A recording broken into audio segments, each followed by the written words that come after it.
بسم اللہ الرحمن الرحیم نحمدہ ونصلی علی رسولہ الکریم۔ حضرت صہیب رضی اللہ عنہ کا اسلام۔ حضرت صہیب رضی اللہ عنہ بحضرت عمار رضی اللہ عنہ کے ساتھ مسلمان ہوئے۔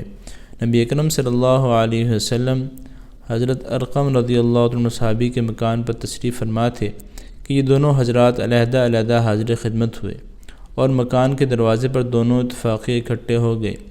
ہر ایک نے دوسرے کی غرض معلوم کی تو ایک ہی غرض یعنی اسلام لانا اور حضور صلی اللہ علیہ وسلم کے فیض سے مستفید ہونا دونوں کا مقصود تھا۔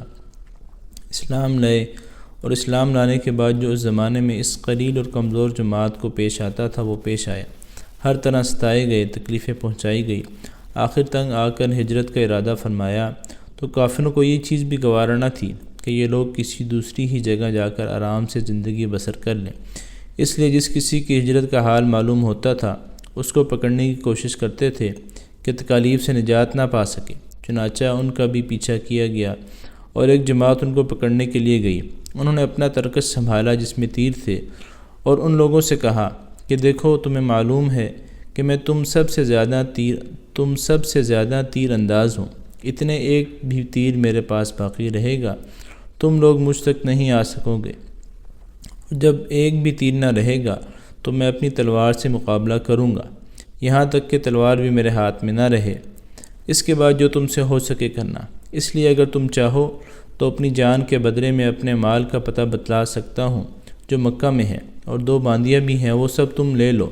اس پر وہ لوگ راضی ہو گئے اور اپنا مال دے کر جان چھڑائی۔ اسی بارے میں آیت پاک اقرأ بعد اعوذ باللہ من الشیطان الرجیم ومن الناس من یشتری نفسہ ابتغاء مرضات اللہ واللہ رؤوف بالعباد نازل ہوئی۔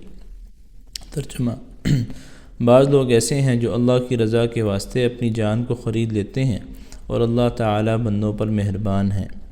حضور صلی اللہ علیہ وسلم اس وقت قباء میں تشریف فرما تھے۔ صورت دے کر ارشاد فرمایا کہ نفع کی تجارت کی۔ صہیب رضی اللہ عنہ کہتے ہیں کہ حضور صلی اللہ علیہ وسلم اس وقت کھجور نوش فرما رہے تھے اور میری آنکھ دکھ رہی تھی، میں بھی ساتھ کھانے لگا۔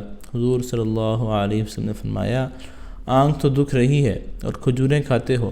میں نے عرض کیا کہ حضور، اس آنکھ کی طرف سے کھاتا ہوں جو تندرست ہے۔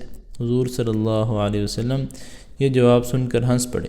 حضرت صہیب رضی اللہ عنہ بڑے ہی خرچ کرنے والے تھے، حتیٰ کہ حضرت عمر رضی اللہ عنہ نے ان سے فرمایا کہ تم فضول خرچی کرتے ہو۔ انہوں نے عرض کیا کہ ناحق کہیں خرچ نہیں کرتا۔ حضرت عمر رضی اللہ عنہ کو جب وصال ہونے لگا تو انہی کو جنازے کی نماز پڑھانے کی وصیت فرمائی تھی۔